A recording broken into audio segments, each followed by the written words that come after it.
इस वीडियो में हम जानेंगे रिटायरमेंट या अर्ली रिटायरमेंट के ट्रैप के बारे में। ये वीडियो दो पार्ट्स में डिवाइडेड है। फर्स्ट पार्ट में हम जानेंगे कि आप रिटायरमेंट या अर्ली रिटायरमेंट कैसे हासिल कर सकते हैं। सेकंड पार्ट में हम जानेंगे कि आपको रिटायरमेंट या अर्ली रिटायरमेंट हासिल करने में क्या क्या प्रॉब्लम्स आएंगी और उनका सॉल्यूशन क्या है, और आपको अर्ली रिटायरमेंट हासिल करनी चाहिए भी या नहीं।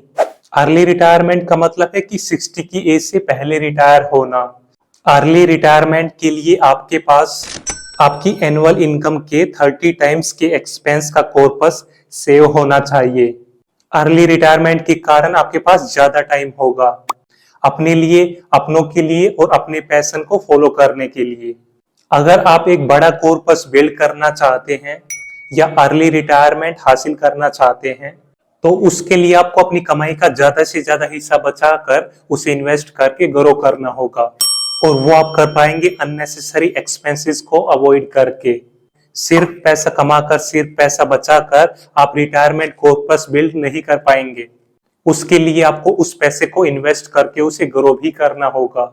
आप अर्ली रिटायरमेंट तो भूल ही जाओ। ज्यादातर लोग तो रिटायरमेंट भी सही से हासिल नहीं कर पाते हैं क्योंकि हमारे पास पैसों की समझ नहीं है। हमें पैसों को मैनेज और ग्रो करना नहीं आता है। उसे सीखने के लिए आपको इस चैनल का कंटेंट कंज्यूम करना चाहिए।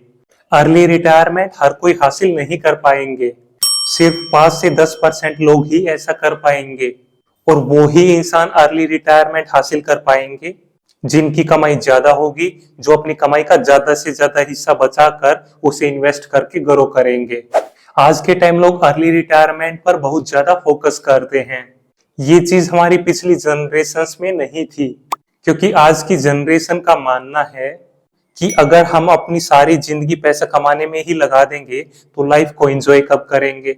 फाइनेंशियल फ्रीडम या अर्ली रिटायरमेंट के लिए हमें एक बड़ा कॉर्पस चाहिए।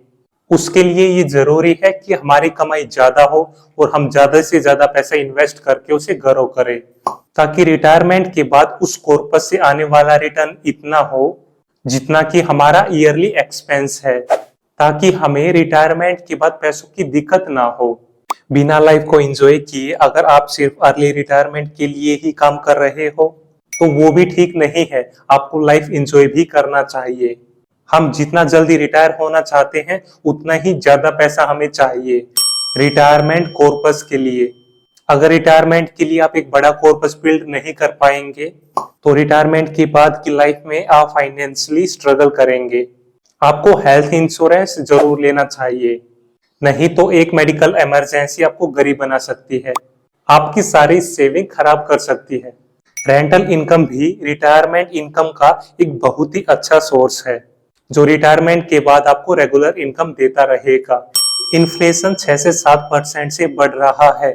अगर आपका पैसा इससे ज्यादा रिटर्न से ग्रो नहीं हो रहा है, इट मीन्स कि आपका पैसा ग्रो नहीं हो रहा है।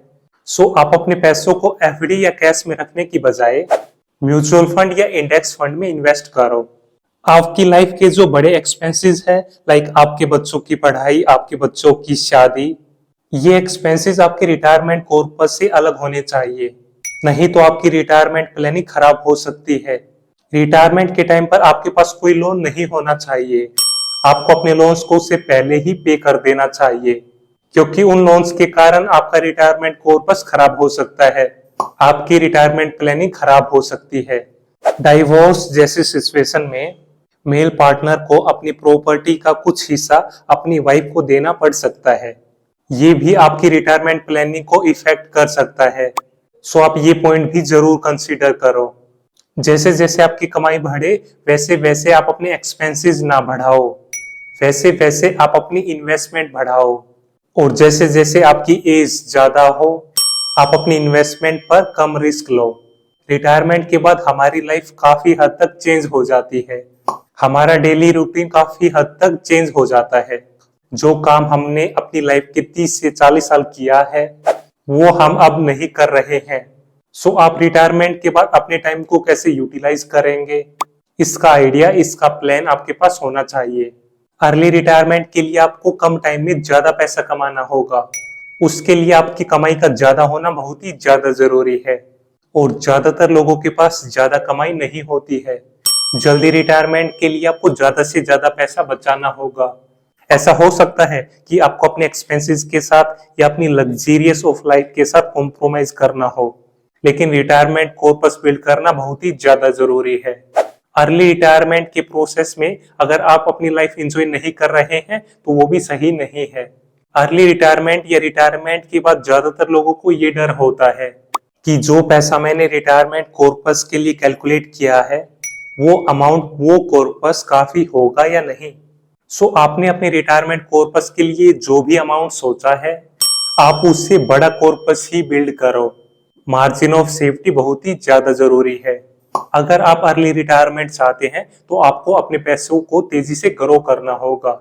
सो तेजी से पैसा ग्रो करने के लिए हो सकता है आपको रिस्क लेना पड़े, और क्या पता आप इस चक्कर में पैसा लूज भी कर दो। सो इस प्रोसेस में सेफ्टी ऑफ कैपिटल बहुत ही ज्यादा जरूरी है।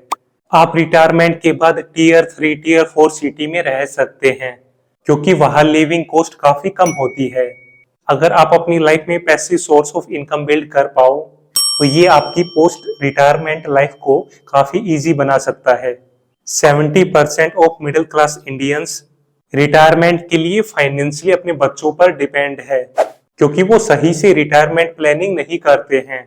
आपकी रिटायरमेंट के बाद जो भी खर्चे होंगे आप उसे अंडर एस्टिमेट करने की कोशिश ना करो, और आप अपने पैसों की परचेज पावर पर इन्फ्लेशन के इफेक्ट को भी जरूर कंसिडर करो क्योंकि महंगाई आपके पैसों की वैल्यू टाइम के साथ कम कर रही है।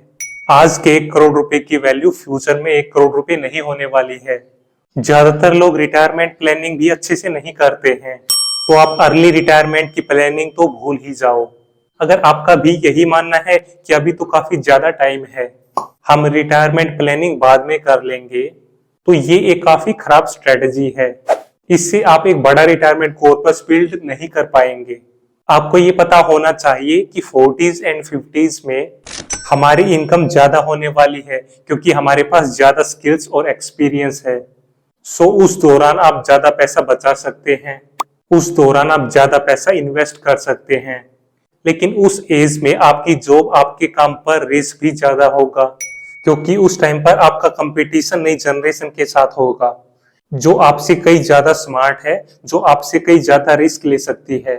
सो आप अपनी नॉलेज अपनी स्किल्स पर हमेशा काम करते रहना, आप अपने फील्ड की नई नई स्किल्स सीखते रहना, अपनी स्किल्स को अपग्रेड करते रहना। रिटायरमेंट प्लानिंग करना बहुत ही ज्यादा जरूरी है, लेकिन इसकी एग्जैक्ट प्लानिंग करना काफी ज्यादा डिफिकल्ट है क्योंकि आपको नहीं पता है कि इन्फ्लेशन कितना रहने वाला है, इकोनॉमी कैसा परफॉर्म करने वाली है, आप किस एज तक पैसा कमा पाओगे और आप किस एज तक जिंदा रहेंगे। सो हमें रिटायरमेंट प्लानिंग में इतने सारे मूविंग पार्ट्स को भी कंसीडर करना होगा। आप रिटायरमेंट कॉर्पस बिल्ड करने के लिए एसआईपी ना करो, स्टेप अप एसआईपी करो। स्टेप अप एसआईपी में हम अपने एसआईपी के अमाउंट को हर साल 5-10% से बढ़ाते रहते हैं। स्टेप अप एसआईपी की हेल्प से आप एक बड़ा कॉर्पस बिल्ड कर पाएंगे। रिटायरमेंट प्लानिंग जरूरी है, लेकिन रिटायरमेंट तक की जर्नी को एंजॉय करना भी उतना ही जरूरी है। सो आप इस जर्नी को भी एंजॉय करो, इस प्रोसेस को भी एंजॉय करो। आप रिटायरमेंट के लिए जल्दी पैसा बचाना शुरू करो ताकि आपको कंपाउंड इंटरेस्ट का बेनिफिट मिल सके, और एक बड़ा कॉर्पस बिल्ड करने के लिए आप ज्यादा से ज्यादा अमाउंट की एसआईपी करें। ये एसआईपी आप म्यूचुअल फंड या इंडेक्स फंड में कर सकते हैं। अगर आप कम रिस्क लेना चाहते हैं तो आप फ्लेक्सी कैप या लार्ज कैप फंड्स में इन्वेस्ट करें। अगर आप मीडियम रिस्क ले सकते हैं तो आप flexi cap and mid cap funds में इन्वेस्ट करें। अगर आप और ज्यादा रिस्क ले सकते हैं तो आप small cap and mid cap funds में इन्वेस्ट करें। याद रहे, जितना ज्यादा रिटर्न उतना ही ज्यादा रिस्क। अगर आप ये जानना चाहते हैं कि आप फाइनेंशियल फ्रीडम कैसे अचीव कर सकते हैं, अर्ली रिटायरमेंट कैसे हासिल कर सकते हैं, तो उसके लिए आप ये 2 वीडियो देख सकते हैं। आप ऐसे ही वैल्यूएबल कंटेंट के लिए मुझे सब्सक्राइब करें, और आप इस वैल्यूएबल कंटेंट को अपने दोस्तों के साथ जरूर शेयर करें, और आप लाइक एंड कमेंट तो जरूर कर ही देंगे।